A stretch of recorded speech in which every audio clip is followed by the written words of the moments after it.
Are you guys ready to see what I did to Joseph? You didn't do anything to me. Did you straighten his hair?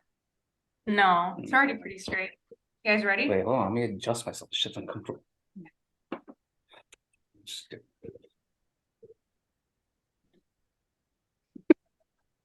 I can't believe it fits you. I know. I'm actually kind of happy about It's pretty big on me.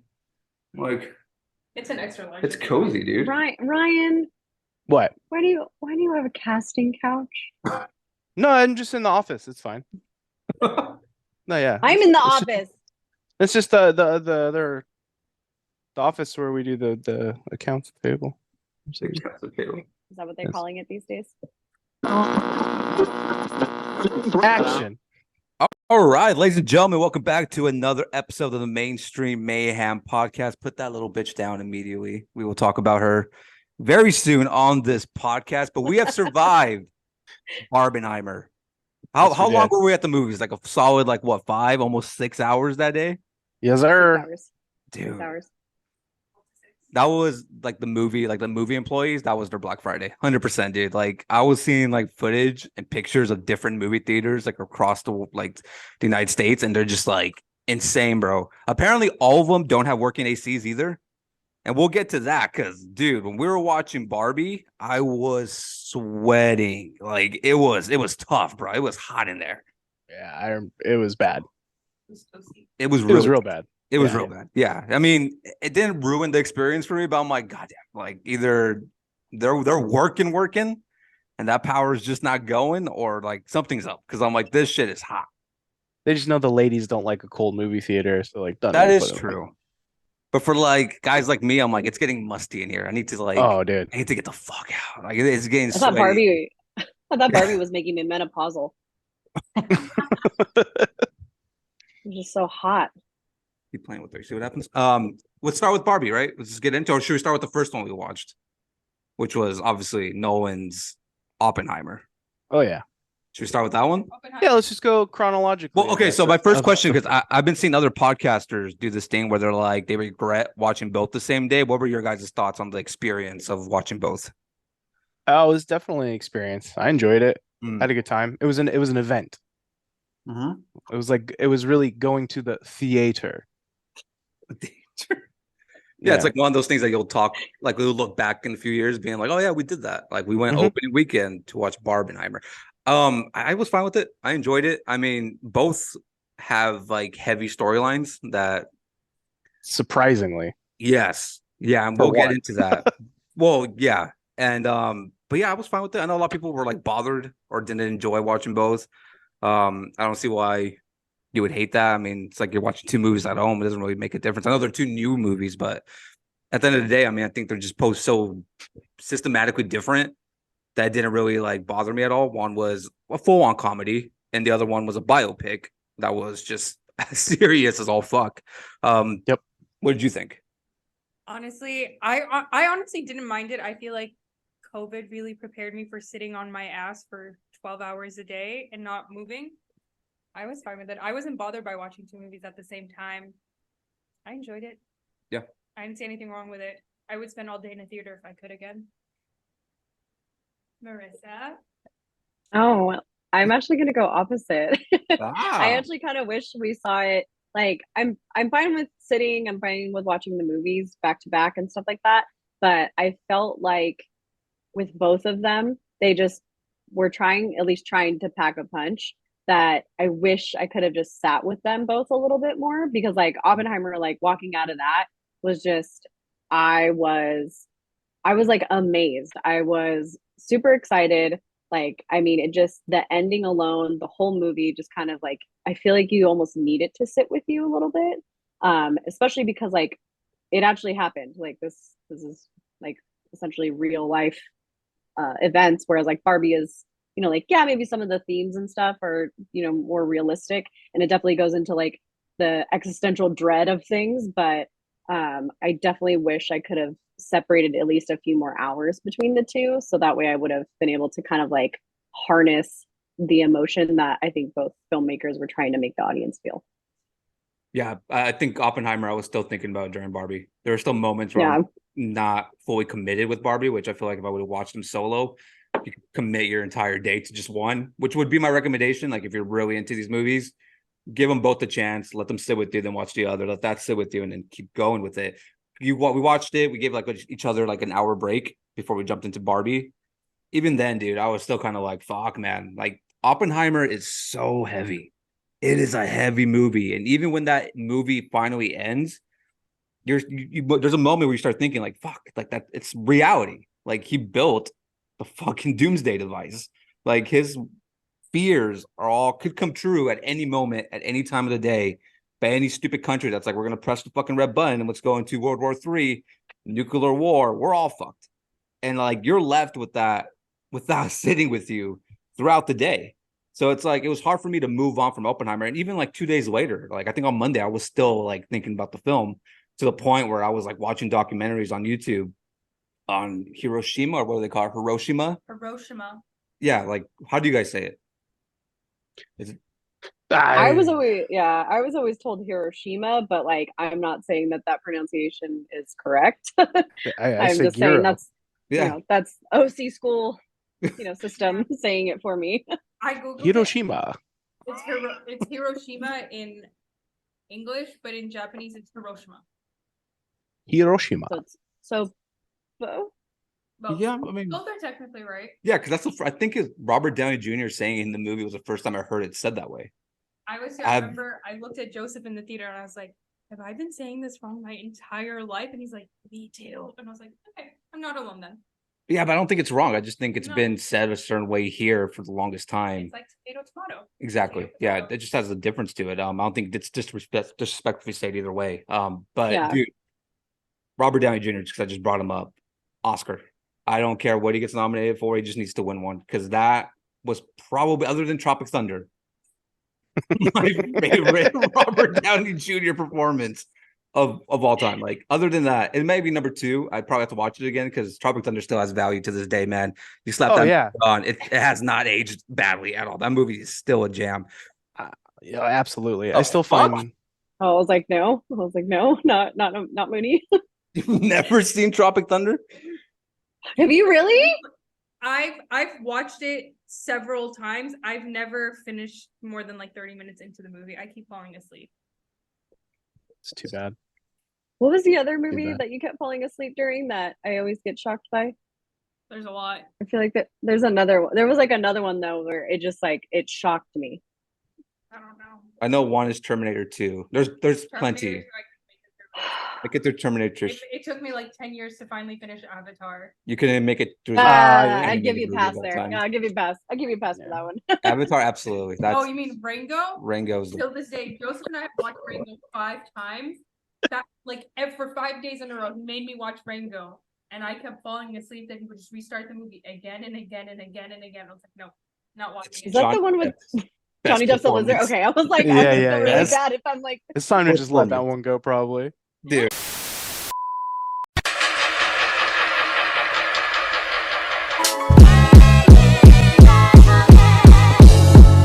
No, I I can't, don't know bro. if I've seen that one either. Like, for my birthday, can we watch Rango? And I was like, no. Oh my, dude, that movie stopped me. I don't know. That movie's just a really good. I literally want to get a Rango tattoo. I'm not even fucking kidding. At some point, Get the fuck out of I here. want to get a Rango tattoo, probably on my leg, but at some point, I'll make it happen. Mooney, where's that toy? We need to exercise the demons. Get that shit out of there. Get out of there. Power of Christ compelling. Jesus. Oppenheimer, though. Robert Downey Jr., give him the Oscar. I know a lot of people are going to Tremendous. say Gosling should be nominated for Best Supporting Actor as well. I still think Robert did a better job. If we're comparing them, I hate comparing them because they both did fantastic jobs. But I mean, at that point, when the Oscar season does start, we're going to have to. Robert Downey Jr. just did great, man. Like, just You actually would probably not need to compare them if they break it down into categories of like supporting actor drama, supporting actor comedy, musical. Mm. Well, for I Golden also Globes feel at like- least. I feel like Ryan Gosling would get nominated for Best Actor. He was the main Yeah, actor best in supporting. Barbie. Yeah. I know, But I but think I've Cillian seen Murphy different would shit. kill. I think would kill it. Cillian Yeah, Murphy there's would no kill way. that whole. Yeah. We were talking about it yesterday, I think, because we're like, who could beat him for the Oscar this year? And I forgot the Scorsese still has a movie dropping in November with Leo. Oh shit. Oh, okay. I think Yeah. November. We already was got a one. break. I don't know. He's dropping it because of that. Oh. Well, we got to consider that the assumption is the Oscars isn't going to happen on time No, because of the strikes. but So, there is a cutoff rate. well, yeah, but I'm pretty sure Scorsese is dropping it that time frame so he can get the Oscar buzz leading into the holiday season, which then it goes into the nomination. Because that's why you see those movies drop like in November, December, because they want to get into like the holidays and have that just rushing through to get the Oscar nom. When does the movie come out? Like November. November 18th, 2023 is the cutoff for I the think it Oscars. comes out like the week before that. Probably. I mean, come on, Scorsese knows what he's doing. Other than that, though, like if Leo kills it, and I've been hearing that he's like phenomenal in that film, that might be his only competition. But Murphy's probably gonna win it. I just that his performance as well, man, historical, and like he deserves it. He deserved like a big fucking movie like this. Like as the lead, like I was happy that he got this role to begin with, and he just fucking knocked it out of the park. He shared a lead role. I think he would get nominated for the Oscar for Best Actor. Yeah, He's at the Golden Globes too. that's true. Yeah, The theory is Barbie does good at the Golden Globes, and that Oppenheimer seems kicks I right. don't at think Oscars. Barbie will do that well, but I'm that's just pure like opinion, not at all like I'm not putting it out there that it's like my prediction. I'm just saying like as far as like what it is, like maybe Best Picture just because I feel like it was shot pretty well and like there's some fine like super fine details that are really nice. But I mean like to be fair, like for what the movie was about, I mean, we'll probably get into Barbie. I know we're talking about Oppenheimer right now, but like we'll get into it. I'll Yeah, save it. no, I feel you on that. I I'll just save my feel like thoughts. the buzz is just so high right now. Like, let the buzz die down, and I don't think you'll see that many posts about it being like, "That has to be nominated for this, has to be nominated for that." I think Oppenheimer is going to just sit with everybody for a while. I think Oppenheimer would do it, and then to go back to Marissa's point, I think Barbie would kill it for maybe the MTV Movie Awards. Yeah, absolutely. The Absolutely. Nickelodeon, That's like a good the point. Like something fantasy one. social, something Yeah. socially charged. I don't think it would do as good as Oppenheimer. No, Oppenheimer is like Nolan might finally win Best Director, which is insane that he has never won one to begin with. Like Oppenheimer would like I could see it being like studied in like classes. Yeah, You know, like how he directed like when he took like from the black and white shots to back to the color shots and then like the reasoning behind it and then just like certain ways that he shot things, the way that he visualized like how Oppenheimer was creating this idea in his brain with like sparks and lights and little puffs of smoke and things like that. Like I feel very cliche saying like the word genius because I feel like that's just sounds so terrible, but like it's brilliant in a way, just like how it was created. He's a movie genius, 100%. I think from that aspect, when it comes to creating movies, he's up there with Scorsese. He's up there with Tarantino. Always for me, he's up there with Kubrick. Yeah. He's up there with like the best of the best that we've ever seen. No one's up there. Like hate him or love him, and I know a lot of people don't like him for some whatever reason. He makes some banger of movies, dude. Like he knows how to tell a story, and his biggest thing with him, he's able to take an actor, any actor, name him, and he's able to make them even bigger than they already are. Like they don't overshine their character. It's Robert Downey Jr. It's Iron Man. Never once are you like, oh, it's Iron Man. No, you're thinking like, holy fuck, Robert Downey Jr. is acting his ass off, and no one is putting him in a story that's so brilliantly directed, written, edited that now we're like all talking about Robert Downey Jr. getting a fucking Oscar. Like that's insane. And like that, it was a brilliant cast. Like Rami Malek showing up. I know a lot of people have a problem with how Florence Pugh was used, but that was the character in real life. So I don't understand why people are upset about that. Why were they so upset? What was the reasoning behind that? I think the biggest thing they saw was because they just pretty much used her as a sex symbol. They used her as a sex object. I was reading, but that's what that character, or I guess that person was. Yeah. There was an article that I was reading about a bunch of feminist authors went after Christopher Nolan for his interpretation of women in the movie. It was mainly like they counted like it takes about like 20 to 25 minutes for the first woman to speak in the movie, but you see boobies in like the first like 7 minutes. There's also a women part of his team. That when they went to New Mexico, one of the women was part of that. Well, they were all scientists. Emily Blunt's character, his wife, was a marine biologist or a biologist. Like they were all scientists. The doctor, former communist. The doctor that he was living with in Pasadena, that husband, wife, she was a doctor too. They were all doctors. Yeah, They were all that- scientists. Again, like anytime a movie drops, somebody's gonna find something to complain about.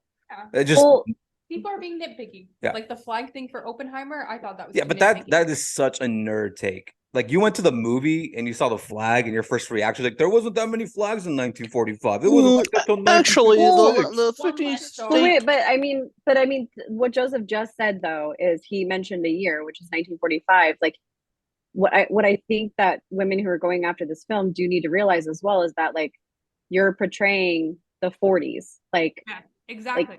historically speaking, like it's not really inappropriate to not have women speak, to not have them. And like Yeah. to be fair, like I think Nolan did a great job in having kind of like Emily Blunt be kind of in the background, and then she eventually speaks. Like they end up using her in like the interview process and such like that. Mhm. And I think it actually makes more of an impact because it kind of shows that like she was there all along, and then now she's kind of like this big piece of his puzzle, you know, like I mean, he was part of like an adultery, like I mean, like Yeah. And if it you was think like a about big part of He his saved life, you him. know, like He both him, saved him. both Saved him him in the and interview. Florence Pugh, like he left the, you know, like he left this big, you know, this big project in order to go see her, like, or at least in the film, you know, like I mean, I think that they're not looking at it in a certain light, and maybe they're just seeing it next to Barbie, maybe, which is obviously like we'll get into it, is That's what they extremely compare it to. feminist. Yeah. Yeah, so I think that That's they're kind of overwhelmed by it. Yeah, and I agree 100%. But like Emily Blunt, she did fantastic too because it's like, dude, she was the backbone for Oppenheimer the entire film. Even though she has her own demons, like she seems like she's an alcoholic, obviously heavy drinking. Yeah, There's no patience for her kids. But there's moments where she's literally dragging Oppenheimer to the finish line. Like yeah, there's many a times he wants to give up, and even when like he's crying over when Florence Pugh, spoilers by the way, her character does pass away at some point. She tells him straight up, "You don't get to play the victim. Like yeah. you have to do the work. Like you're already here. You don't get to feel sorry for yourself. Get to it." And even during the trial run and all that, she's the only one like sticking up for him, really. Where it's like you need to go. Yeah, where they go to shake his hand and she's the Yeah. only one that denies it. Like, Like fuck that's that. huge. that's Yeah, huge. that's huge. So I don't understand why Boss ass bitch. these Yeah, she women had are her thinking that demons. it's feminist when it's when it's like the time, it's even the time period. Like I Yeah. mean, like Yeah. that's just Shut how up it and was. get in Like the it kitchen sucks. and make me a sandwich, woman. I mean, essentially, that's the time maybe. frame. Put right? on the old time radio. But she was still doing her thing, you know, and like even when they're like asking her how many years have you been a communist, she says like 16. Wait, no, 17. Wait, actually 18. And she's just being like a royal douche to the fucking asshole that's like interrogating. No, them. she's And I calculated. love It's it. I'm like, her that's fucking character awesome. was so calculated. Yeah. I thought it was great. I think she's high. Like of all the things that I've heard about Oppenheimer and the acting, I haven't heard honestly anything about Emily Blunt and even like in my personal opinion, Josh Hartnett. And I thought they did Oh, he was a great. fantastic job being supporting players. I agree. And I think the whole thing with like Emily Blunt, especially like her interview process, they all pictured her as the dumb wife character because they're like, we'll play to her characteristic, like you're a communist. Like he tried to interrogate her without actually knowing like she's smart, she knows what she's doing, and she's calculated. She knew exactly what he was going to do. She was one step ahead of him the entire interview. Yeah. Well, yeah, I think their roles reversed because like before he makes the bomb, she's like going through her shit. And then once he makes the bomb and realizes that he just made the device that's going to kill everybody, he goes more down the path of like resentment and like feeling down for himself. And she's the one picking up the pieces. Mm-hmm. And now the roles are reversed completely towards the end.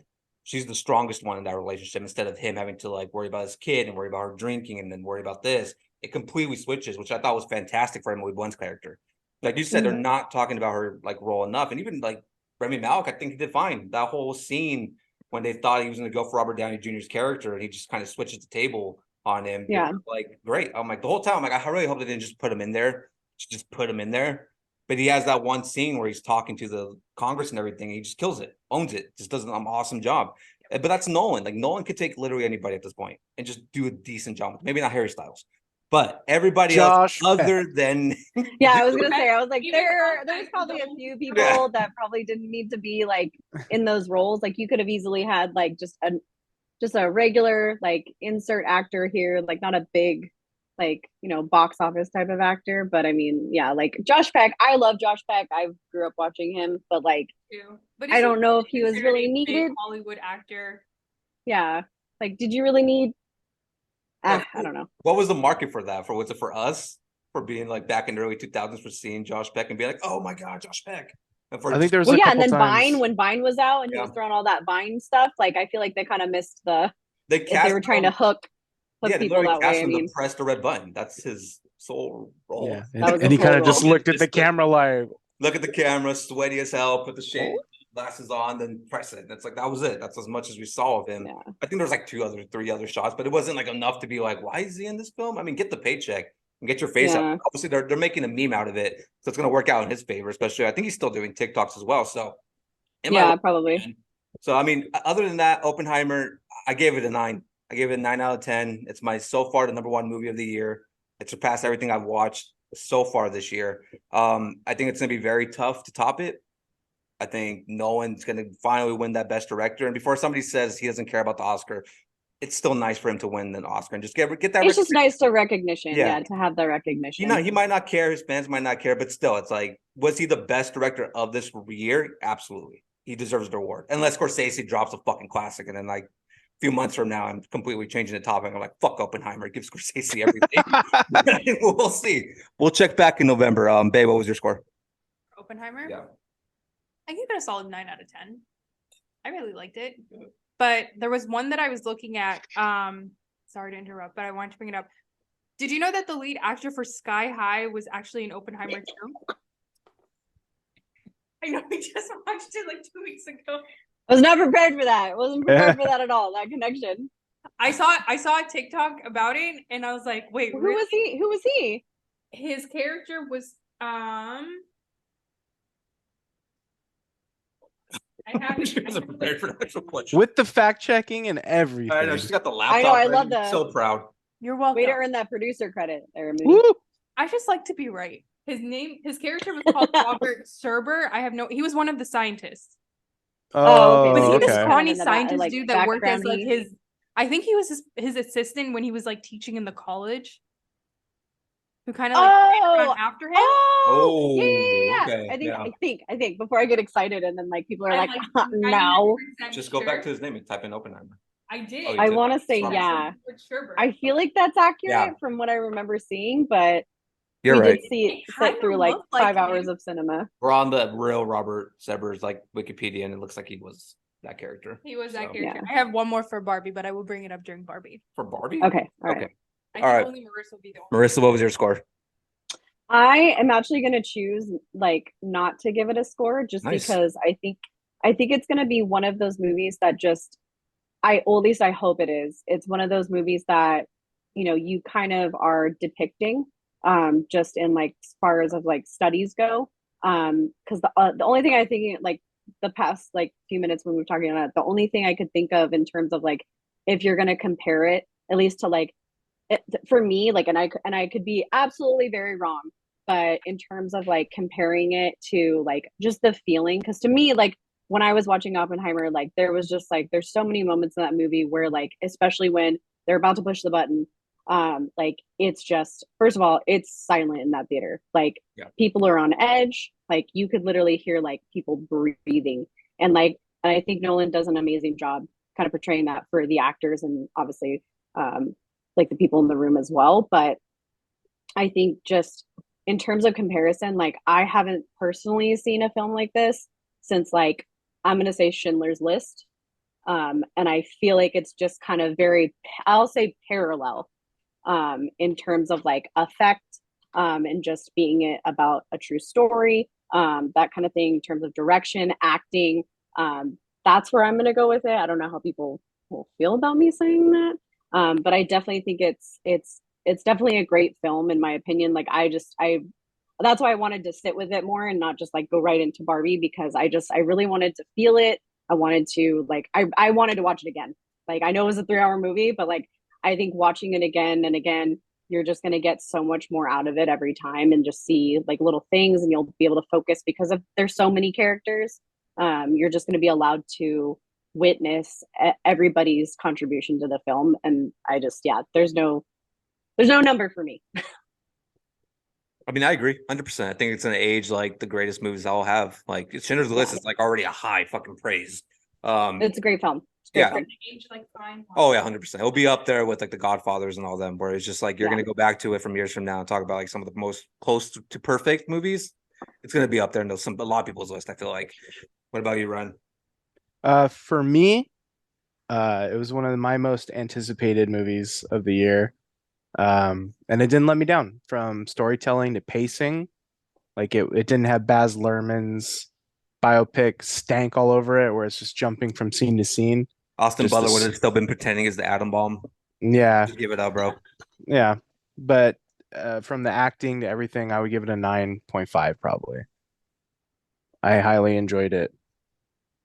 And that's another thing too. I would watch it again. I'm not even kidding. Yeah. Like I have been thinking about that the last few days, being like, I would go to the movies and watch 3 hours of this again just to get that experience again, because it's an experience. It's one of those things where you're just like, fuck that. That's a movie. That's Yeah. as perfect as gonna get. So like, yeah, congrats to Nolan. Phenomenal movie. Another little small movie came out also because it was hating on Nolan and Warner Brothers. I don't know if you know about that beef. That beef is legit between Nolan and WB. Where Yeah. like he was saying that he thought they'd put Barbie on the same day on purpose to get back on him for leaving the studio because he had a first picture deal with them. Obviously, after the success of Batman and all them. No, just yeah. So any movie that Nolan made, Warner Brothers would be the first studio to either bid on it or at least get like control of the film. Like to, yeah. Well, that was before. So Tenet came out. I know we're thinking about Nolan, but with Tenet came out, COVID happened, so they weren't allowed to release it in theaters. And that upset Nolan because he felt like he was losing too much money and not enough people are going to watch it. And he didn't want it to like fully release on Max, which was used to be HBO Max. And it did anyways because they were just like, dude, it's COVID. You got to understand, like our hands are tied. And since then, he's just been anti-WB, where he left. He broke his contract. He was like, I don't want to work here anymore. And that's essentially why Nolan no longer has a relationship with Warner Brothers, which is why I think he did an interview like a few weeks ago stating that like, hey, I'm happy that Barbie's coming out the same day. I thought previously they were going to move dates because we were dropping that date. But he's like, but it's obviously that Warner Brothers still has an agenda against me. Take that for what it is. Barbie drops. Obviously, Barbie is fucking killing it. It looks like it's heading for $1 billion in the box office. It's already looking like it's going to outpace The Dark Knight, which, what the fuck? And it just looks like it's going to be one of the biggest movies for WB, who desperately needs it, because I know we've been talking about for a few weeks. The Flash fucking bombed, and it bombed hard to the point where The Flash is now the #1 movie that has lost the most money in movie history. Coming in at $200 million. Is it really? Yeah, it's Ooh. #1 all time box office lumber is The Flash. Damn. Yeah, I mean, and we so haven't seen it yet, but they needed a fucking hit, dude. No. But they needed a hit, and Barbie has came to the rescue, saving all those fuckers that now run WB. And let's start there. Thoughts, opinions. Who wants to take this one first? I mean, I think Joseph, you should take it first, just because I feel like you have a clear opinion of which movie you favor more. Fuck, favorite one. I mean, You're wearing the shirt. Oppenheimer. It's gonna be hard to top that one. So Barbie, I'll just start with this. I didn't hate it. I was fine with it. It's a silly goose time. It's what I expected it to be. Frustrating from the standpoint that I think there was more to that story that they could have told, other than going to the direction they went to. I didn't have a problem with the feminist ideas and stuff that they were pushing. I get it. I also like that they were focused also on Ken's issues. I know a lot of people are there thinking it was like, it's just a feminine movie and they're attacking us. Stuff again, nerds, shut the fuck up. Like Ben Shapiro taking a notebook to write notes over Barbie and dropping a 1-hour review just shedding on the movie because it's like, this is a threat against men. Bro, touch fucking grass. You're like 5'2". Shut the fuck up. It's a movie. Do I agree with the story going that way? No, only because I feel like there was a better story there with Margot not wanting to be a Barbie in perfect Barbie land, and Ken realizing that he doesn't need to live his life only trying to please Barbie. I thought those two storylines were good until it went into the whole boy-girl showdown where I'm like, I can't get the gist of it. But the ending, we still get to what those two characters are at. Because obviously we get the I am Ken Nuff sweater. And then Margot's Barbie ends up going to the real world. So, like, that was the story there. Like, the middle stuff was just felt like, hey, we're just going to go full silly goose and just have a good time. And we'll just have it. And that's fine. I'm fine with that. I didn't mind them having, like, the funness they can have. But, like, from a movie standpoint, fuck, I'm going to give it a rating already, even though it's too soon. I'm like at a 6. I'm like at a 6 out of 10. Didn't hate it. Didn't love it. Enjoyed it. It was entertaining enough that, yeah, I would watch it again. It's a good enough time for me to be like, this is not that serious. Could it have been better? Probably, but I'm like at a 6 with it. Not because of all the other things that people are complaining about. It's more of a story base from what I wanted it to be. But it was still great. It's still a lot of money. And I think who directed it? Was it Greta? Greta Gerwig. I think she's a phenomenal director. I think she has like all the potential in the world to do like something really big. Other than this, I mean, like she could probably. Did she win an Oscar for that movie? For what? She didn't win for Little Women. I thought she did. I don't But think I it could was- see her winning one down the road with like something way bigger. I feel like she has that type of potential. Anybody wants to go next? Do you want to go next, or do you want to pass the baton? Want to take it, Ryan, or Marissa? I'll take it. Yeah. Oh, go for it. I felt like the story for Barbie was almost like a little convoluted. Like it got lost in itself a little bit. Like they wanted to go all these different directions, and some of them just kind of didn't really make sense a lot. Mm, Which obviously it's fine. It's a Barbie movie. I get it. Yeah. But like I feel like they kind of just leaned into that too much, where they're like, it's a Barbie movie, whatever. Like, you know, you can go to the real world if you rollerblade there and then take a bike to a jet ski. And then Mattel just knows it, or whoever has whatever company, I forgot. was Mattel? Yeah, Yeah, Mattel. they just know about it. And I was kind of like, oh, okay. Well, it's happened before. yeah, and I was like, that's okay, that's weird. But certain aspects I really liked, like weird Barbie. I thought that was really funny. Mm. Everybody had a weird Barbie. Um, Looked like Cynthia from Rugrats. It It did. did look like Yeah. That was Ryan. Ryan pointed that out. I was like, I don't want to take credit for that. Ryan pointed that out, and I was like, absolutely. Thank you. No, yeah, I mean Ryan Gosling, great. Phenomenal. Margot Robbie, great. The dynamic between like the what was it, America Ferrera and her daughter. It's okay. I would Yeah. give it like I would agree, probably like 6 for sure. It's solid enough. And I forgot Yeah. to talk about the daughter mom thing. I could have done without it. I get it why they did it. I'm just Yeah. usually, like, they always kind of kill the movie when they go that route, but I'm like, it was fine. I get what they're going with, but it felt like it was such a quick, like, just getting to the point almost type of thing where I'm like, I don't really Yeah. think the relationship really got better, but just somehow did. Like in a day, a few hours, who fucking knows how long that movie took place, but it didn't feel like anything huge. You know what I mean? Like I felt like Yeah. the landscape could have been a little bit bigger. I don't know. That was just little nitpicks there. You want to go next? I actually disagree with you. What? I thought, I mean, like, to me, the way I interpreted Barbie, it's the fact that as a young girl playing with Barbie, you kind of, as you grow older, you kind of see like all like the things that your mom has done to make all the sacrifices that a mother is supposed to do to give you as best of a life as she possibly can. And then as you grow up, your mom kind of sees like, misses like the nostalgia of you being a little baby. And that's where I feel like America Ferrera could not bond with her daughter, because I feel like kids nowadays don't really play with Barbie dolls as much as like I used to when I was growing up. There wasn't really that big of an emphasis on dolls. So I feel like when I was growing up and playing with Barbies, my mom played with me when I was a little kid because I had no one else to play with. But then as I grew up, I gave up on the Barbie dolls. And especially if you're an only child, I feel like you have no one else to talk to. You don't have a kid anymore. And as they're growing up, you miss the nostalgia of having a little person to like depend on you for everything. I didn't really care for the mother-daughter relationship. I thought it was good. I thought they tried to portray it as best as they possibly could, but it wasn't like the sole focus of the movie.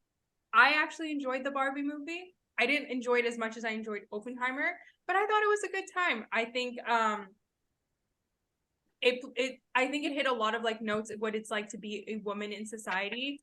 Not trying to be a feminist or anything, but like sometimes it's hard. It's hard being a girl, especially in corporate America and all the things that we have to deal with as a girl, as a woman, trying to make a name for ourselves. I thought it was good. I feel like for me, I love Ryan Gosling and I think he did a phenomenal job as Ken. But Ken gave me the ick the entire movie. Like I was just like, you're disgusting. Like I don't want to talk to you. I think it's just the way that Ken is portrayed. He's like, say the ick. yeah, he gave me the ick. I don't know the how to ick. describe it. He just gave me the You don't know ick. the ick, Joseph? But I love I it. do, but I don't think that's ever been said on this podcast. It Oh, you're definitely is welcome. It not. has now.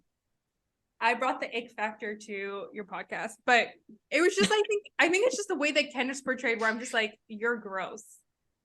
But maybe it's just because I can't stand boys who just want to do everything for their women, and I'm just like, you're gross. Like have a life outside of me. I think that was my whole problem with Ken, but I enjoyed it.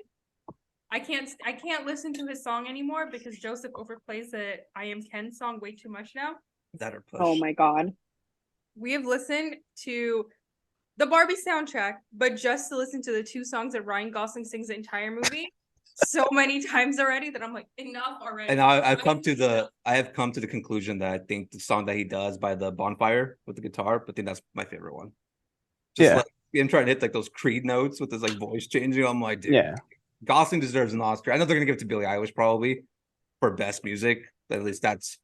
I know a lot of people do. I did like it too, but a lot of people are saying that would be the one to win the Oscar this year. Give it to Dua Lipa. I don't think she will. I think they'll just give it to Billie Eilish. I think I'm. It was a good song. Didn't she get one last? She got one last year, right? Billie Was it Eilish. last year? She got it last year or whenever. Yeah, last year. Last James Bond movie. Yeah, it was a 007 Yes. movie. Right? Okay. Yeah, Yeah. the last one. I think the last one that came out, the last Daniel Craig, she got an Oscar. For Yeah, yeah, she won. Interesting. She did win, yeah. Yeah, because I remember that it was her and her brother or something like that. Her brother. Yeah, is Phineas. For a lot We of- love Phineas. We do love Or her. I love Phineas. I feel I like do he's the too. talent of that whole. He's the talent. No operation offense, Billie there. Eilish. I love. She's That probably- makes she's sense, fine. dude. She's All totally offense. Yeah. fine. No offense. No We're offense. okay all with offense. her. I'm okay with her. I think her brother's the talent behind the. Yeah, Yeah. he writes all of her songs. He's the talent. Yeah, I was gonna say. I think he's more of the talent if we're We gonna need go more there. Phineas, whatever is their last name Eilish? We need more Phineas Eilish in our life. What a name! It's a solid fucking. It's a great name. That's a fucking Phineas and great Ferb, name. man. It It's rolls always off been the there in the tongue, background. and you're gonna remember that name because like how many people have that fucking name? That's a solid name. That's a solid fucking name. That is not her. Well, I'm sure it's not their real last name. I'm like, It's Phineas Baird O'Connell. Oof, Still strong. it's just yeah, that's Mm. that's up there. That sounds like someone who races a balloon around the world. Would you guys like to know what Billie Eilish's full name is? It's Billie Eilish. Is it Billiam? It's Billie Eilish Pirate O'Connell. God Fuck damn. yeah. Get it, girl. Why the okay? Wait. Why What a not? name. Why? Yeah, that's true. Pirate. Or his second middle name Pirate. Not 2 middle names. Fuck. Baller. All right, Marissa. Give us the Barbie review.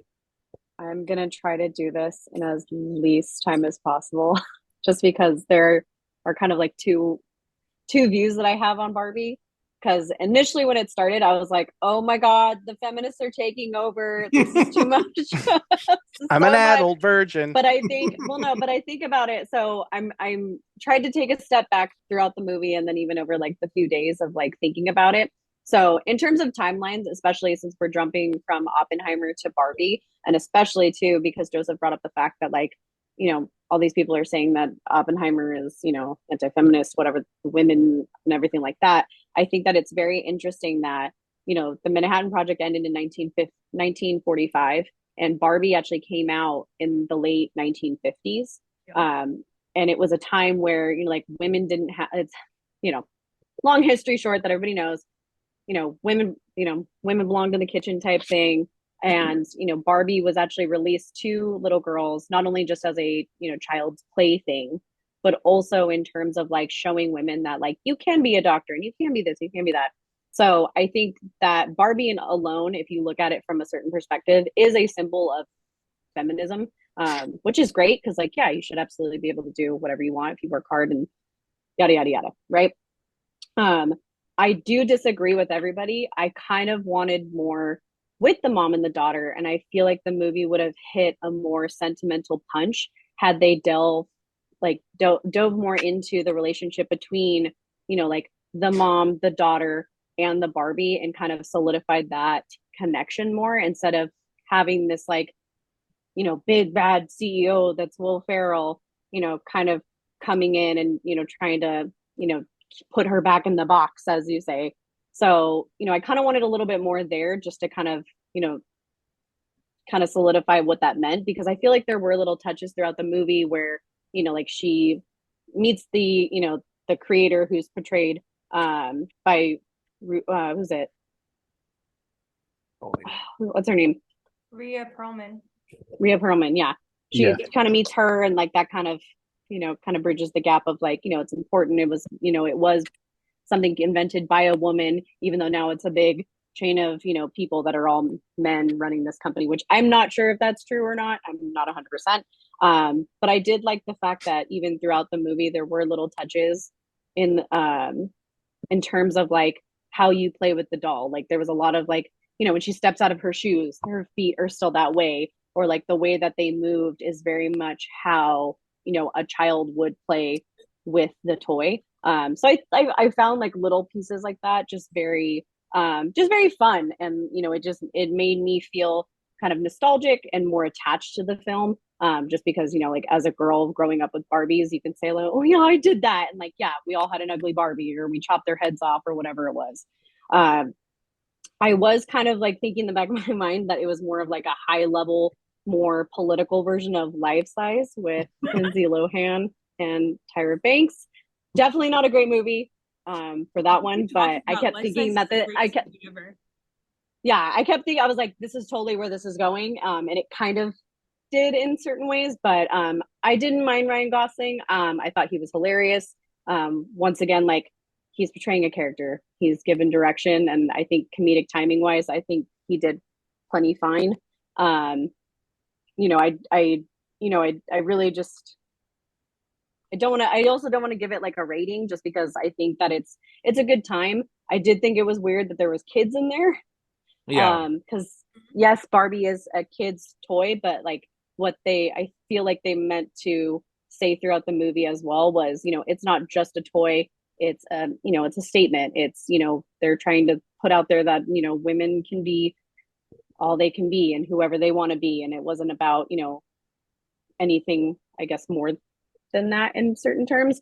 I did read an article that, there is a point where like Ryan Gosling and Margot Robbie don't kiss in the movie because they're not trying to make it, like a sex and sex kind of thing. It was very much a, like a man, woman, like female empowerment, feminist. And there's like one but moment in the film where they tease that, when he's just like, I want to stay the night with you. And she's like, why? yeah, And she's like, I it's don't know what that innocent as means. hell. Yeah, it's innocent as fuck. Yeah, he says that, but he doesn't even know why either. So it's a very like innocent moment between them where he's trying to be the best boyfriend, but he doesn't even know why. But he has to do these things because in his head he's trying to appease her, and that's the whole film. It's just basically him finding himself, which again I enjoyed. I think he did a great job. I think it was a very strong I think he did fine. Yeah, I don't think I needed Will Ferrell. No, absolutely not. I didn't. I didn't care for Will Ferrell. Yeah, didn't they could have picked anybody for it, to be honest. Yeah, like if you wanted to be a cameo in like as one of the Kens, I would have been more than happy with that. Instead of that would be great, John Cena. Yeah, like that was fine. I loved it. Very quick, straight to the point. You're like, oh, Cena, done. Could have done that with Will Ferrell. He could have been another. Like he could have been the weird Ken. Could have been the weird Barbie and the weird Ken. That could have been their whole story. But like the whole Ken. Old Ken, yeah. Him being the Mattel thing.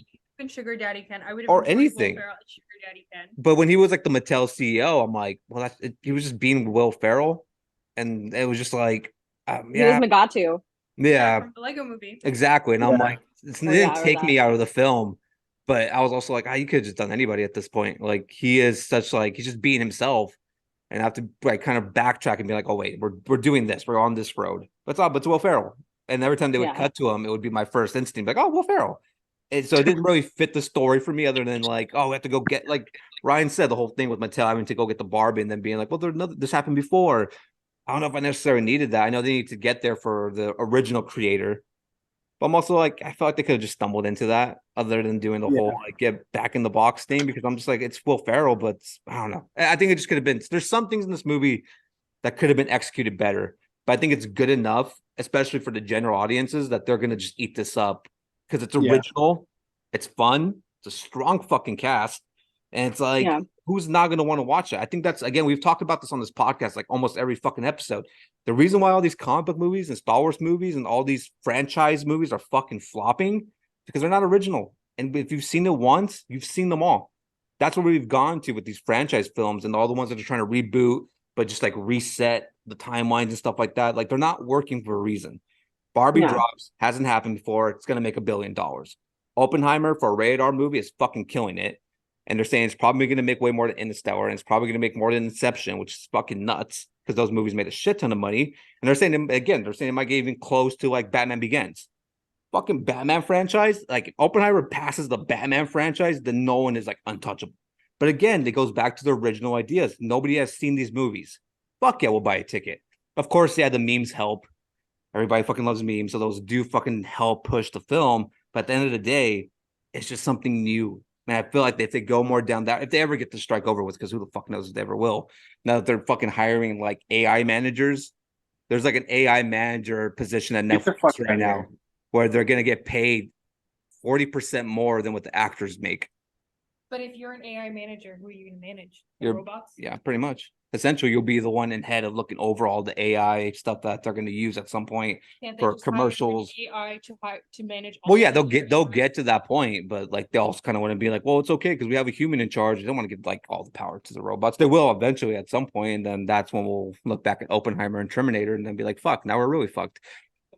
Yeah, nuke them all. But yeah, again, like that's another reason why that whole strike thing, it's just gonna fuck everything up, which is wild because look at this weekend, 2 movies, original ideas from 2 great directors, and it comes out and it fucking makes a shit ton of money.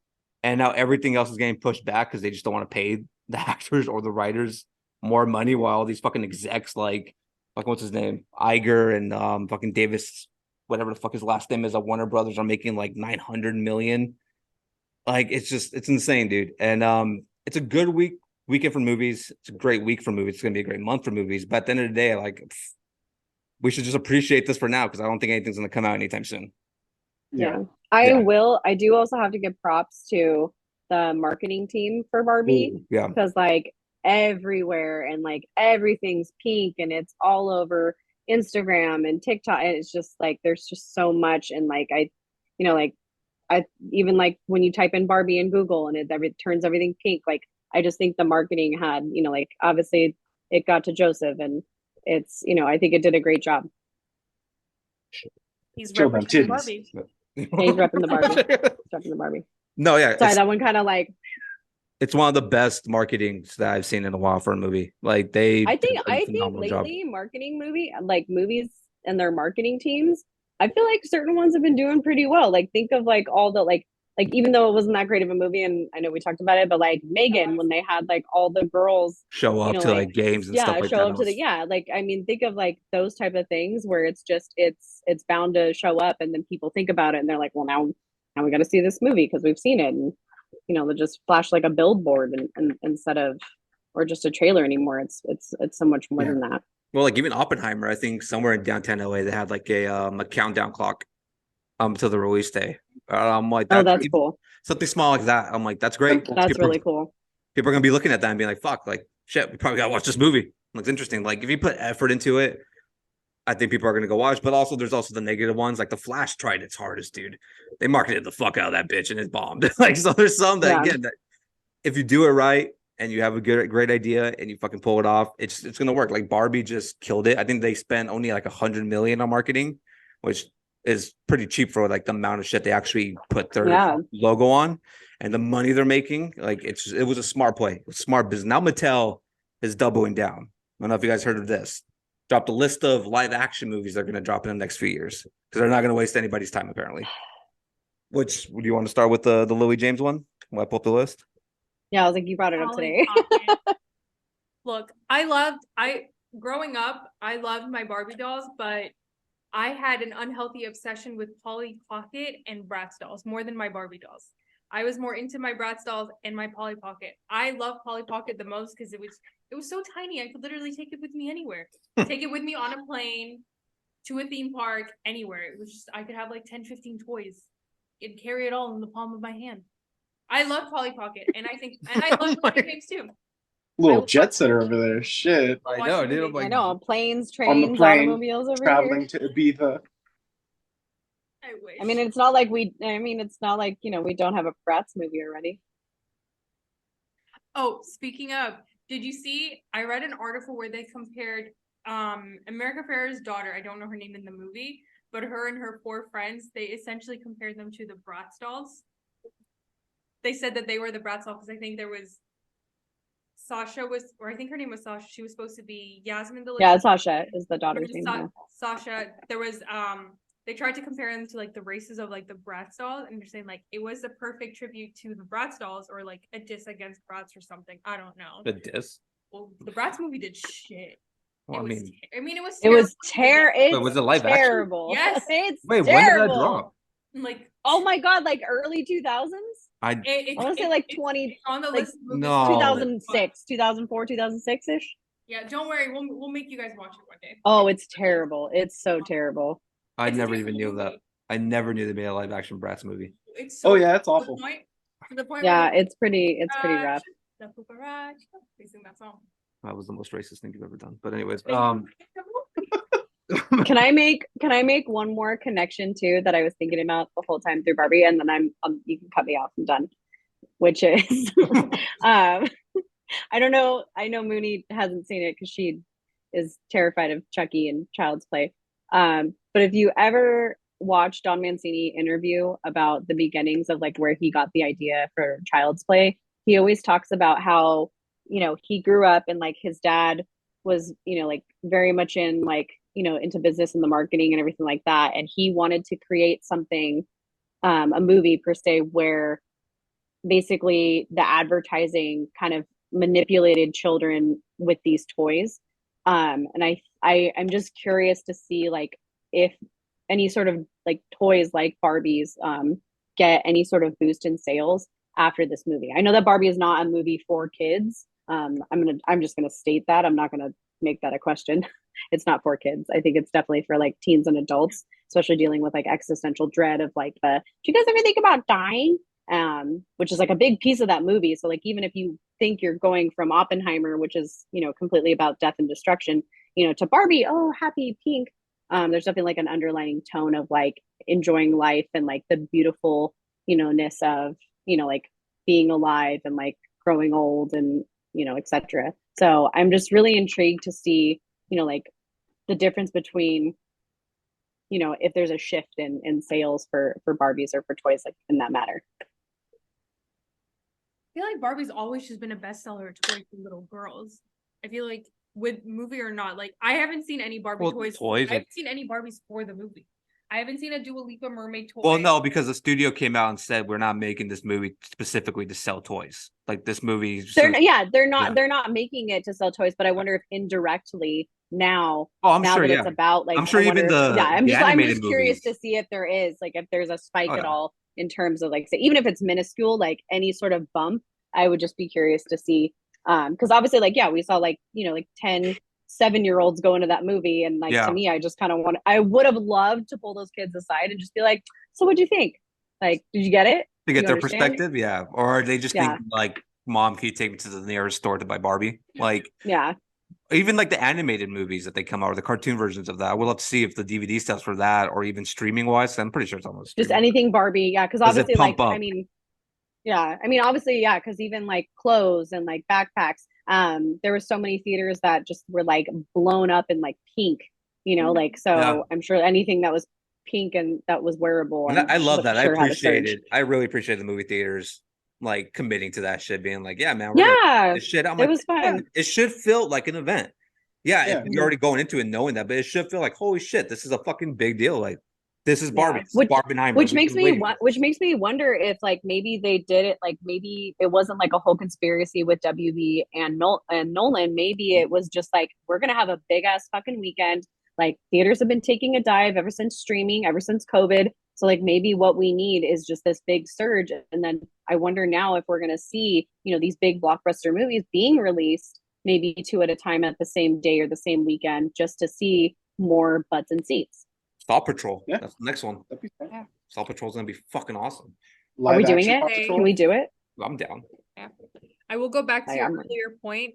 So I looked it up and they haven't said anything about the sales for Barbie, if it helped Mattel sell some Barbie dolls, but dolls.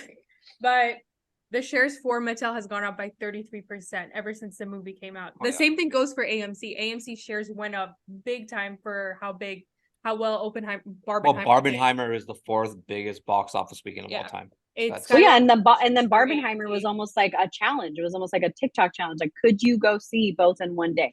Can both succeed at the same time as well? Like a rated R movie and a movie that's called Barbie. Like, can they both coexist the same weekend and drive enough business that both of them are just succeeding for what they are? And they did it, and that's insane. Yeah, I'm gonna stick by it was done on purpose. Oh yeah, yeah. I mean, sure. like you said, I'm again moving forward. Would not be shocked if movies do that, where it's like Yeah. double feature, motherfucker. We're doing both, and Yeah. like you either take it as a competition or you could watch both of them. But either way, fucking make it an event. I feel like movies should be event wise. Like to get us to the people back to the movies, you have to give them a reason to want to go to the movies. You can't just say now playing. You have to Yeah. make people actually care to go watch these films. Like Well, that's I the feel only like way as to do it. a teenager growing up, I felt like going to the movies like is almost like same thing as like like being on an airplane. Like it was an event. Like people used to dress up in suits to go on airplanes, and like even when like movies would release on like at midnight, like I Mhm. remember you used to like go right at midnight, and you'd like wait in line, and basically like you would stand in line until um like they You open the drop, yeah. doors. Like, and now it's like there's no midnight release. They say so, but I mean, But you it's already have you're your seeing it ticket on a ready to go. Like, Yeah. yeah, you're seeing it on like at 2 p.m. On a yeah. Thursday. Like a lot of the movies I watched as a kid, I remember like X-Men, Spider-Man, like all those. You would have to wait. Even like the first Iron Man, you would have to like wait in the line to get your scene. You would get there early as fuck. Like when the first Hulk came out, the first live action one of the early 2000s, my mom took me like 3 hours early to just get and we're literally at like 9 in the morning, by the way. So we're there like at 6, and they let us in the theater because they're like, well, we're just like setting up and shit, but like come inside. And we're just Yeah. standing there waiting, dude. And it was a fucking packed madhouse by the time the movie started. And my mom just being like, well, I wanted to make sure you got good seats. Like that's how wild it used to be. But then again, it felt like an Yeah, you event. used to have to It felt pick like your holy seats. You used shit. to like get there early. Yeah. And it used to be like, That's holy wild. shit, we got to get there at a certain time. We have to get the right seat. We got to be prepared. The preparation going into the movies, you don't have that anymore because like you can just watch a movie whenever the hell you want. Most of the time, it's on streaming by like a month. So like it just ruins the whole event status of the movie theater. Barbenheimer Yeah. brought that back for at least this weekend, probably moving forward because it's still going to do really good the following weekend. But at least now where it's like that movie felt like what a lot of other movies that have dropped recently haven't felt like. We're just Yeah. like, I'll watch it eventually. No, everybody was like, no, we got to go this weekend, and we just have to get it done. So I Yeah. appreciated that. But for those two movies to do that, it worked out great for both of them. Like a hell of a move. Hell of a move by Yeah. all. I also feel like Oppenheimer probably wouldn't have done like even though it's a great film, I also feel like it wouldn't have had done um as well against Barbie, even if it was great and Barbie was a stinker, because like Oppenheimer's about, obviously like a true historical event. And I think it's just a lot more niche of a topic. And people know that it's heavy and I don't think that, maybe some people just weren't ready to feel that type of thing. Whereas like Barbie is kind of like it was it was marketed to us as like it's Barbie, it's pink, it's fun, it's got lots of music and lots of celebrities, and it's going to be a good time. So I think that more people just generally in public would be more apt to see Barbie just based on like what they were kind of fed through trailers and marketing and like color schemes because it's very bright, it's very colorful. So I think that I honestly never thought that Oppenheimer was gonna supersede Barbie in terms of sales. I think more people know the Barbie name, which is unfortunate in terms of like our history and everything. But I mean, in terms of like, which film I think people should see, I think they should see both. I think, you should be able to choose which movie you want to see. Both of them honestly are probably very historic, one versus the other, just in terms of like worldwide, effect. But I mean, Barbie is a real toy, and it really, did do, it really did have an effect, I think, on culture just as much as Oppenheimer had an effect on our history. So I think I think it definitely both should be seen however you want, both at the same time, different days, year from now, months from now, however you want. It's definitely worth watching. It's definitely something that everybody should watch. Even both of them. I think Barbie, I feel like it's just going to get bigger. And I know they're talking about doing a sequel already, which Greta was already like, I have no plans for a sequel. And I hope they don't. I really hope it stands alone. Yeah, I think it's just a standalone movie. I don't need a sequel. I don't know. I hope so. Especially after what Mattel said today. Like, all right, Polly Pocket, we're getting that. I wish they would get a fucking better director. Out of all the people out there, just find somebody better. Like, who's the director again? Lena Durham. Oh my god, that's right. Okay, never mind. Yeah, just I remember now. Awful choice. Just pick somebody else better. But the movies are coming out from Mattel. They announced all live action, by the way. So keep this in mind. Uno, Huh? What is Uno That's gonna what be I about? said. What are they gonna do? Live +4 action? +2? Live action Uno. You're the card. I don't know. I don't know what they're gonna do. I mean, they did do live action Battleship. Yeah, with You're Rihanna. right.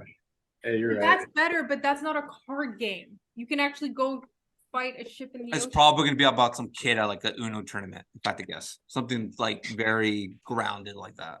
So instead of making a movie about like a chess tournament or like a spelling, It'll be like an Uno tournament. Yeah, probably like Uno champion. It'll be something like that, of that effect. If I had to guess, if they're actually cards, then I will watch it day one. But if they're doing like the whole tournament thing, then whatever.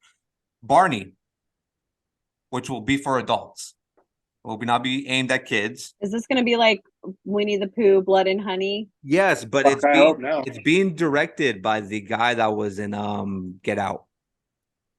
And also he was in Nope. Oh, Look, I can Oh, okay. Oh, Daniel Cool. I don't want to. Yeah. I don't want to. I don't want to butcher it. I know, that's why I didn't want to say it Kaluuya. either. Kaluuya. something. Of that I'm gonna effect. put. Yeah, it's gonna. He is I'm writing not and saying that right. directing this Barney movie. So I'm Interesting. I'll give it a shot. I'll give it a shot because of him. I'm a fan of his. Let's see what you do. I mean, I'm pretty sure you've been around Jordan Peele enough to be like, shit, I could do some crazy Is Jordan shit. Peele with this. producing? I don't Does he know. have anything to do with it? I don't think so. Wishbone. What's Wishbone? The dog. Yeah. The dog. They already had a live action. They had a series. Make it a live action movie. Joseph, insert the opening to Wishbone. Just in a here. Wishbone right here. Just right here. Just right here. It's right next to Marissa's face. No, I have to like cut it in there. Matchbox. That's fine. What's Matchbox? Wait, what? Matchbox. Cars? I think so. Cars? Or Matchbox 20. Matchbox 20. The band? Live action Matchbox 20. The origins. I mean, he's looking it up. I wanna put you around. Well, I will. Car. It's the car. Who said the Yeah. car? Good job. They Ryan. did. Yeah, they got it. Good job. Hot Wheels live action. Yeah. I can see that. If they're making Gran Turismo into a Yeah, but live Gran action- Turismo Yeah. is a biopic. It's about that kid that was playing video games and he became like a Gran Turismo pro video gamer. And they're like, if you could play the game, you could drive the car. And he was like, fuck no, I can't. But like, no, you can. And we're going to teach you and we're going to train you. Motherfucker's like the best racer in the world right now. So that's what the movie's about. And I'm just like, I check that. I'll take it. Yeah. I'll give Wow. it a From shot. gaming to like We saw the driving. trailer. It seemed I loved it. Right. Lando Bloom's in that shit. Fucking Hopper's in that shit. I'll watch it. I'm checking it out. It looks Shit, that's interesting right. enough. It's like solid. I'm like, I'll check it out. I like the way the film looked. Seems like a good solid C to D+ movie on like Rotten Tomatoes. Yeah. Yeah. Will On Hot your Wheels be meter. about that? Maybe not. Maybe it's about professional like people that make the tracks and stuff. Who knows what it is? I'm pretty Love sure it to be like kind of like an Air situation where it's like the people who like built it, not necessarily like, oh, it's because I mean, if you're gonna make like a Hot Wheels or a Matchbox kind of thing, it's literally gonna have Vin Diesel and it's literally Fast and Furious minus the family. Talking about Vin Diesel, he will be producing, directing, and starring in Rock'em Sock'em Robots. They already did that. Real steel. Yeah, essentially. That's essentially what it's gonna be. Oh, yeah. That's just funny that she brought up Vin Diesel because I'm like, I'm just waiting on that one. That was the last one on the list. But just straight to the You're point. welcome. You're so welcome. Rock'em My Sock'em Robots. Robot. We got Magic 8 Ball, the live action movie. That's a horror movie. Has to be. 100% horror movie. Has to be. Has to be a horror Has to be. What else would it be? Like American Girl. That's a horror movie. The horror movie. All of these are horror movies. Masters of the Universe. I don't know what that is. He-Man. Skeletor. He-Man. That's Which it will, I don't care who's in it. It will not top the original live action Masters of the Universe. agreed. I I would rented agree that with shit that. on VHS. Greatest time of my life. That movie's a trip, dude. That is a trip. Skeletor, Oh, I love just solid. And last but not least, and you'll appreciate this one, Thomas the Tank Engine, live action. Thomas. How? I thought they did that as well. That's already. gonna be fucking terrifying. You're Wasn't a Alec face on Baldwin a in that choo choo. That's a I cartoon. feel like wasn't it a live action? I feel like they Was- made it like a wanna say- live action. Want to look it up? I want I to say know. Alec Baldwin was in that bad boy.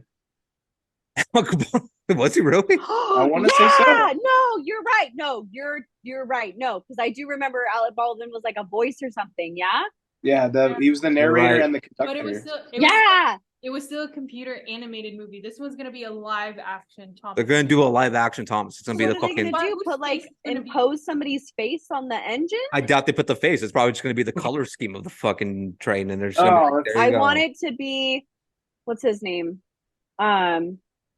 The one guy who dated Taylor Swift. Tom, what's his name? Loki. What's his name? Tom Hiddleston? Yeah, I want Loki's face on Thomas the Tank Engine. I don't. I want nobody. they don't- Thomas the Tank. Cillian Murphy, make him the tank. Make my dreams come true. They better put that one kid who loves the trains in there. He puts like that GoPro on his head, and you just see his face. Yeah. Oh, it's my favorite locomotive. Oh shit! It's just the way he's And whispering. he's just like, "Oh, look, it's waving at us. Look at it." Oh, you know who I'm That talking needs to about. be the entire movie, man. Just that. Just that. Has to That's be the the main whole character. film. 2 hours and 30 minutes of a GoPro shot. Yeah. Yeah. Oh, look, it's my favorite See, one. but again, people would go watch that because we would meme the fuck out of that, and we would all fucking go pay money to watch that shit. And it would I'd be watch an hour I'd and a half watch it. version of that. market it like that, and people are just gonna be like, "Wait, what?" When they go to the theaters, and fucking sit there for 2 hours watching just GoPro POV. It's Thomas the Tank Engine. Oh my god. Yeah, so Mattel's doubling down, dude, tripling down, actually, just being like, "Hey, we're Yeah. making all of it." Like, Oh, we're making money off toys. Let's do it. Oh, right. fucking, I know they said that they want to do not really like a Barbie sequel, but they want to take one of the Barbies other than Margot Robbie and give her a movie. Alan. Alan, Give Alan. that's the one I didn't. mention. Alan. Well, what were our thoughts on Michael Cera? That's the one I didn't fucking mention. I miss Michael Cera. Yeah. I miss him. I want more of him. And then suddenly none of him. None of it. I didn't mind him. He was part of it. He was part of it. He was Part there. of it. that movie. I thought he was fun. He was a fun little addition. He like Yeah, it brought was fun. some to it. He wasn't He as was very useless as Ferrell. pastel-y. Yeah. He is the definition of an Alan. What? Yeah. Does What it? is an Microphone. Alan? Oh, sorry. He's What'd you just say? Alan. Yeah. He's just a definition of Alan to me. He's just there in the background. Yeah. Yeah. But he wears all of Ken's clothes. He gets a hand-me-downs from Ken. Oh, That I was a thought good you said one, he gets a hand me from Ken. I'm sure he might. I You mean, might. You never yeah. know. yeah. I mean, You never know. Oh, Mooney, what were you gonna say? Who was in Barbie? oh Earlier. yeah, your fun fact. Never mind. Yeah, your He fun fact. already knew. He already knew. Mooney's fun facts. What was it?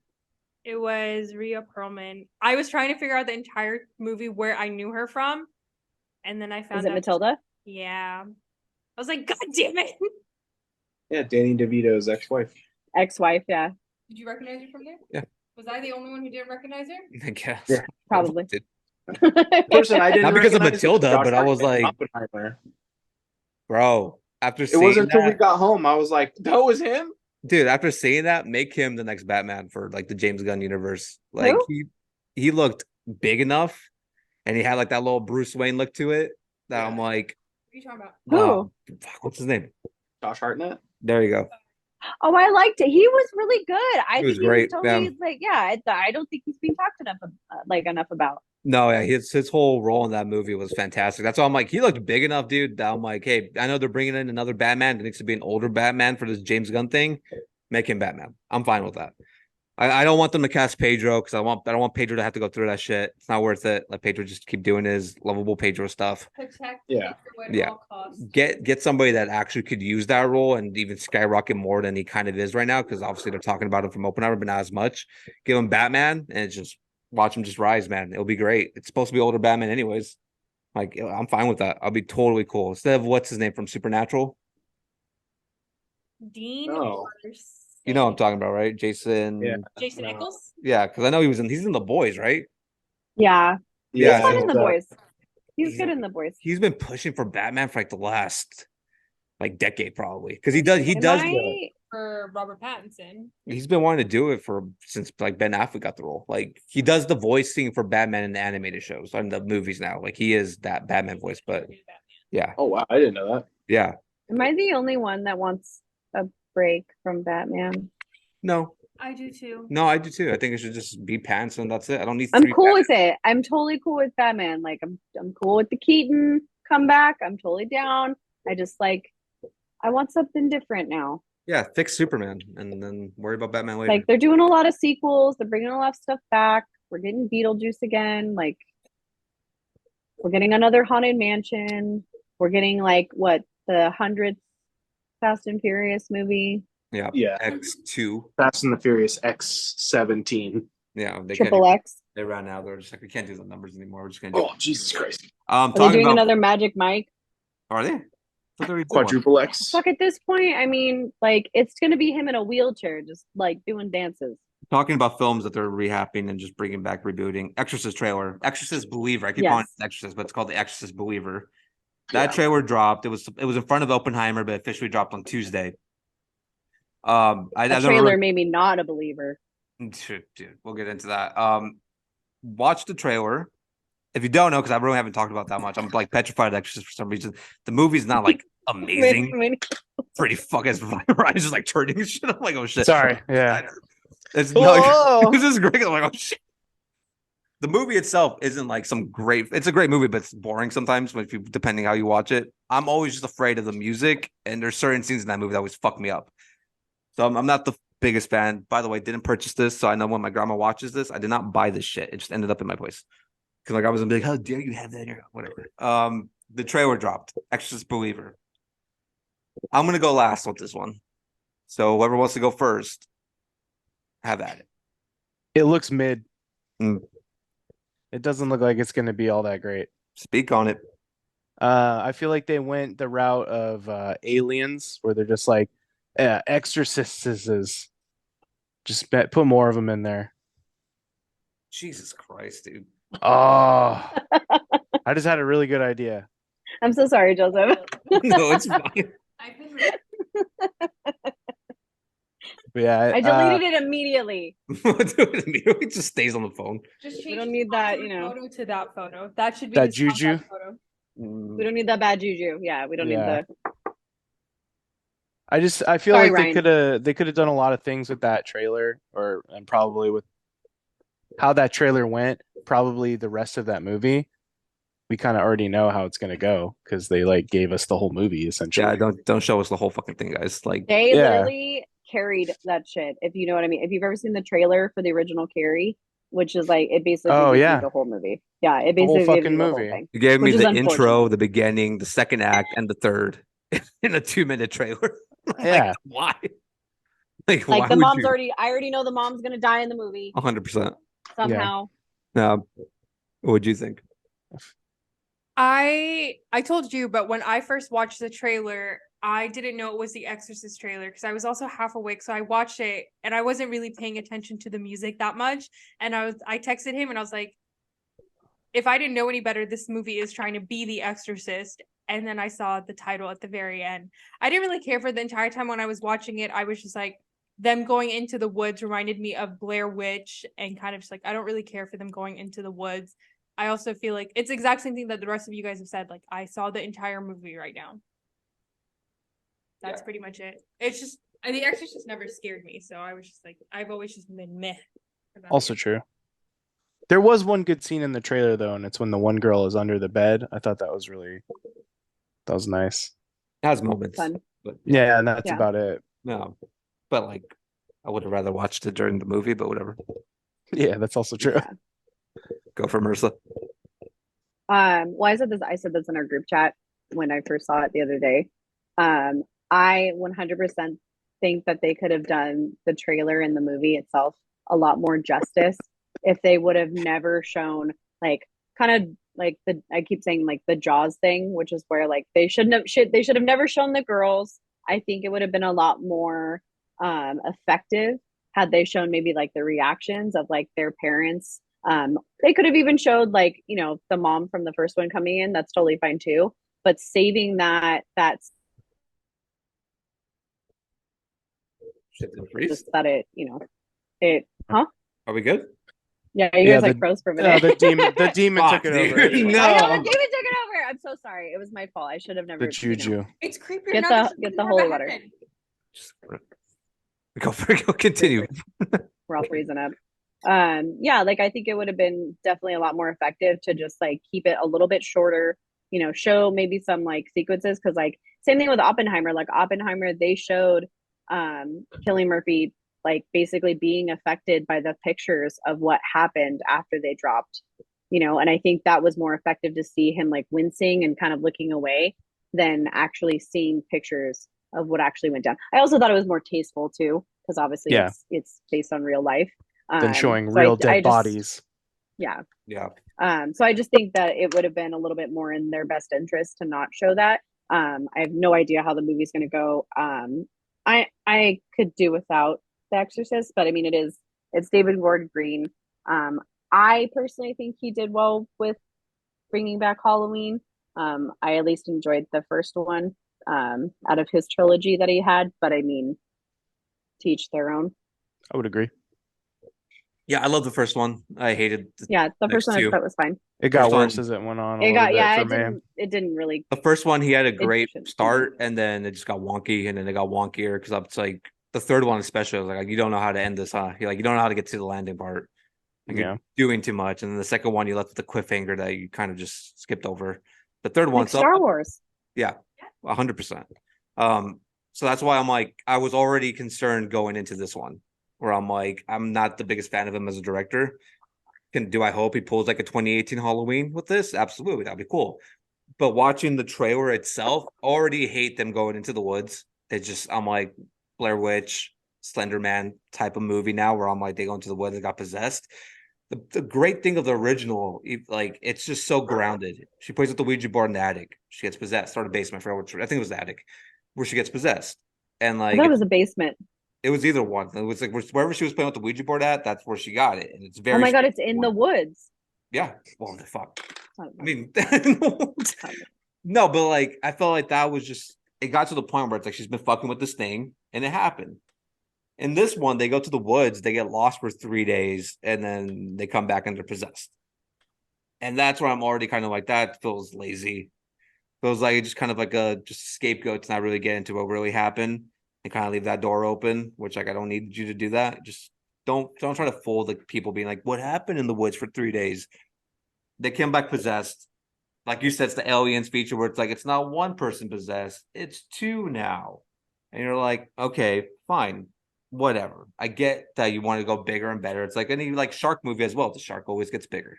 They always go for the bigger, like Godzilla. It's always the same thing they always do. I just didn't think I needed that for The Exorcist, because that's not what The Exorcist really is. It's not a creature feature. It's like a demonic horror movie. So the trailer is playing, and I'm like, fine. But then they go to the 90-year-old mom from the original to kind of like figure out what's going on. And granted, yes, I understand she went through that, but also what is she going to do? Because in the original one, other than finding the priest, she doesn't do fucking much. But most of the time during the big scenes of the exorcism, she's crying downstairs and like talking to that detective who's also trying to solve the murder at the same time. This one, they're just like, oh, she wrote a book and we're going to go to her. And again, I'm like, that's another lazy franchise type thing where they're just going to find somebody from the original to bring them back so people can be like, oh shit, they want the pop, but is the pop worth the story? I don't think it's going to be. Her starring, it's the same demon, obviously, which is also like, Is it? yeah, they've said it's the same demon. Which I also Zuzu? yeah, which I also like the fact that when she starts talking to the mom, she starts sounding like Linda Blair. It's Reagan. That part did give me chills because I'm like, okay, stuff like that, little stuff like that, that's cool. But it only gives you chills because it's referring to the first one, which Yeah. I know you're terrified of. So like Yes. obviously, like, if But I were to put prefer Chucky that. in the Exorcist movie, it would probably freak Mooney out. Like, But I prefer that type of fan service than just bringing back a person that's obviously has no reason to be in the film just to be in the film. Yeah, just cause. Just cause, like, we're gonna bring her back, and even though she's 90 and she's in great health and she looks amazing, but like just to bring somebody back from a franchise to say just because and using a soundbite from the franchise, that to me means more than the actual actor or actress coming back. Because it's just a little thing. It's just like speaking like Reagan all of a sudden. I'm like, oh, that's kind of weird. And there are scenes in that trailer where they're doing like the flashing black and white with the face. That one kind of got me too. And the music's always gonna get me because you could put that music with anything, and I'm still gonna be like, like that's weird. Like That music yeah. is just creepy. Yeah, the like, music in it's just general is straight creepy. regardless of a movie. It's Tubular kind of just creepy. bells. But that's what I was telling Mooney, like when she was like, "Oh, I thought it was like another extra, like any other extra movie." I'm like, "Yeah, you take the music out, you take the mom from the original. They don't mention Linda Blair's Reagan at all. They don't show like that book that they're looking at. It's just another exorcism movie. I didn't think anything special from it. It looked like every other exorcism movie that I've ever seen in my life. None of them have had the same effect as Exorcist did. They all kind of just play off as the same way. You could have just shown this trailer and had Russell Crowe at the end, and I would have thought it was the same movie that they've been premiering or promoting like 5 months ago. Like I didn't like it. Just it didn't feel other than the music and just like the mentions of Linda Blair and the mention and of showing the mom. Wipe that all out, and I'm pretty sure That movie came out, right? Yeah. Oh yeah. It came out in April. Satan's Alley. It came out Easter weekend as well. They knew it. What a weekend! Yeah, they're like, we're dropping this on Easter. Oh yeah. But yeah, I think this movie will be successful though, and this is my only reason why. The music again, and the fact that it comes out Friday the 13th. Friday the 13th in October, there's going to be people out there. It's like, well, I want to go watch a scary movie. Yeah, and it's going to be that premiere weekend for that film. From what I have heard, the movie is boring as shit. So was the original, but this one's like so boring that it's bad. Where it's just everything that we saw in this trailer that kind of gives it life are all like the good parts of the trailer, which I'm just like, well, then fuck, man. Again, you showed me the whole fucking movie, but I get you need to market it now and get people with ass in those seats. So now you're dropping off Friday the 13th. They're not going to push the date back because I don't think this movie would do good if it moves from Friday the 13th. I really don't. I think that's a perfect date for it. I think it's going to make a pretty decent amount of money. And unfortunately, this guy's writing 3 movies. So this is going to be a trilogy. And I think if this first one pops off like it's supposed to, and I think it will, we're going to get 3 of these Exorcist movies. How they pulled that off, I have no fucking idea. But there should have never been another Exorcist sequel. There should have just been one Exorcist movie, and that's it. Kind of fucked up the franchise other than the third one. The second one was so fucking bad, though. Like, I don't even know. Well, yeah, and the second one is essentially this one where it's just like, it's basically the mom coming back and saying like, I dealt with this once. And like literally in the second Exorcist, it's Linda Blair being like, I was possessed by a demon once, so I can help you. 100% what it is. Stand back. Like, I know what I'm doing. And like the third one, it's actually underratedly good because they tried something fucking new. Yeah, they brought back the priest from the first one, but at least it was confined in like that jail psychotic place that he was at. And then you have the scene with the nurse with the fucking scissors, which is probably one of the best like jump scares in like horror history at this point. Everybody always mentions that jump scare for some reason. It's really good. The music and everything with that scene is just perfect because they tried something new. And this one, I kind of feel like they're trying to get all the hits from the original. And yes, I think enough people are going to be like, let's go watch that because of the release date. And then it'll probably be kind of big. And then we'll get 2 of them. And then we'll get 3 of them. And then we'll be like, why did we let this happen? But there's like a lot of movies that I think that way. But talking about demons, just to end this off, Kevin Spacey acquitted of all charges. What? All charges, yes. But Get the heck out of here. In the UK. But let me tell you about his That's the biggest piece this whole thing. Dude, the Kevin Spacey accusers, there was 4 of them. There's probably more, but this is what's happened to at least 4. 1, dead, suicide. 2, dead, hit by a car. 3, dead, cause unknown. No fucking way, dude. 4, case suddenly dropped. So out of 4 accusers, 3 are dead and 1 dropped the case. 1 was suicide, 1 was hit by a car, and the other one just kind of disappeared. Was he really his character from House of Cards? I think so. Just about his life. Either that or he took that. Oh my god! Well, yeah, role he way did too release seriously. that video, right, where he was like being the character. Every like holiday season, the first like year or 2 after that happened, he would do like the weird like he had that video where he's cutting the turkey and he's like, "Y'all the camera the whole time, just Y'all making eye contact." No, and, kind of just being like freaking insane, so fucking weird, dude. First one, like the first 3 are just like, wait, what? I don't blame the 4th one for being like, fuck this, it's not worth it, dude. Like these fuckers are dropping like flies. Hit by a car, that's crazy. But is it just his accusers? Are there any in the U.S. or all of them have just been in the UK? They've been mixed. They've been mixed. Damn. See, Bill Cosby. Wait, what about Anthony? What about Anthony Rapp? What happened to him? Let's look. Look it up. I know he's still alive. There's no way. Has she been up there? No. Oh. Damn, that's wild, dude. Yeah, dude, I looked that up today because it was trending other than the UFO thing. But yeah, aliens are real. Fucking amazing. Kevin Spacey thing. I'm like, that's way more amazing. Dude, like I've known about the alien shit. The Kevin Spacey thing. I'm like, four Dude, fucking that's people, 3 dead, fourth That's one so being like, wild, I'm out. too. Like Wild. Spacey That's be like- doing.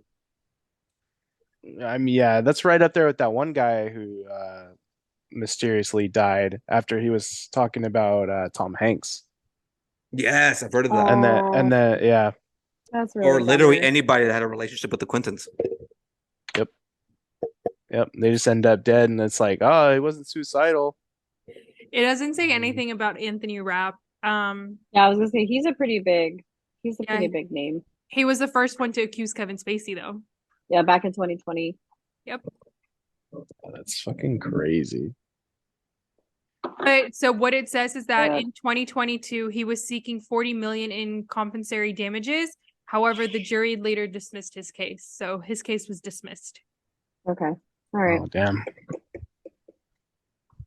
Was it because of They have lack it- of They have evidence? it or- labeled too now. Did you know that? That it's Which like one? labeled now. So now anytime like a celebrity like that is like allegations come out, it's specifically called the Weinstein effect. It Really? has like a fucking label. Yeah, that's like I way thought it to was just like called Me Too. like way to let the name live on and give it like a label like that. Like not just like let people like not get over it, but I It's mean like terrible. Well, so I agree. So I think when Joseph and I were rewatching Vanderpump Rules, when we got to the is whole Joseph season, broken? Oh, I was like, is Joseph okay?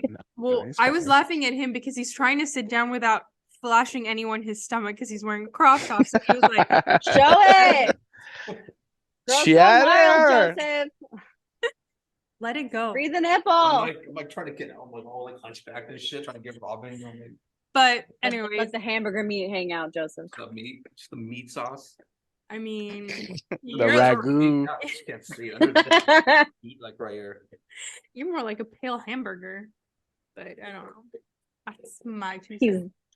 he's the nasty Tasty ass. fatty.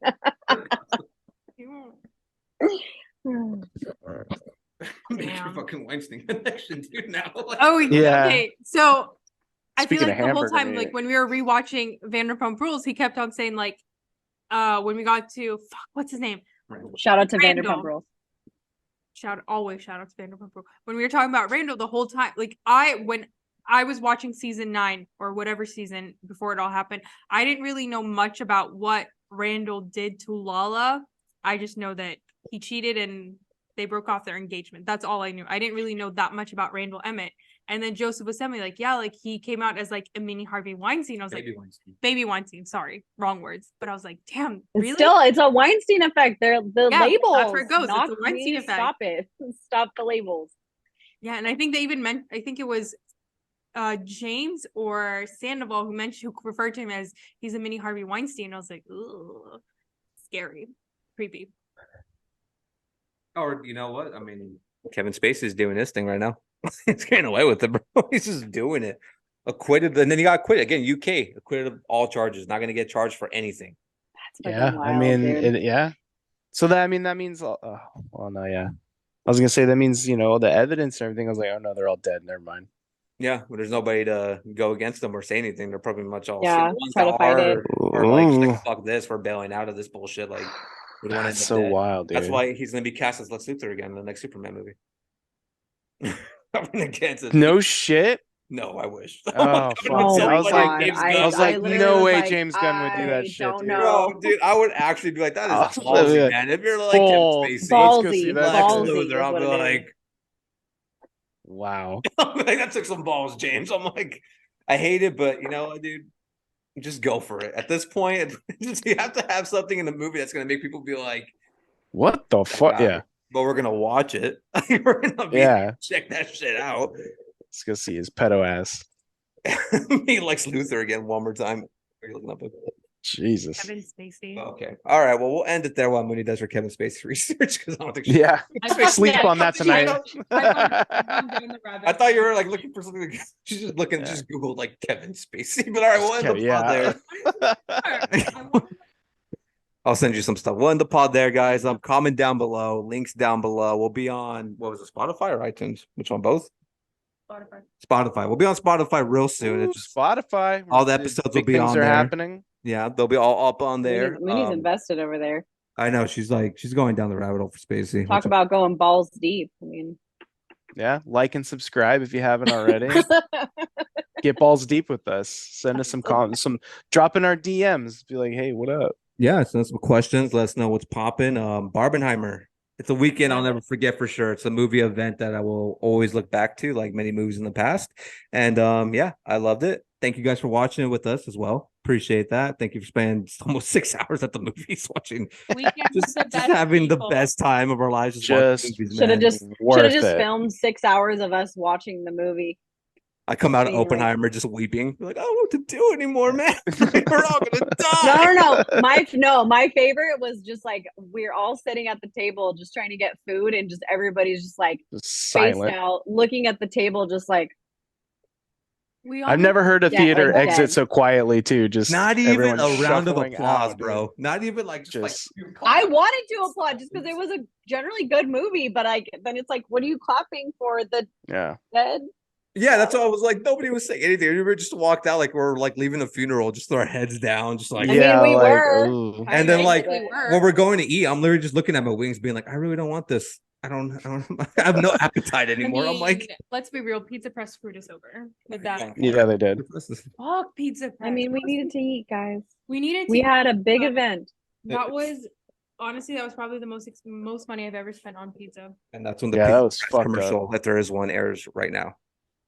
All right, guys, we will see you guys next week. You guys enjoy your night and your week, and we'll see you next week. See ya. Bye.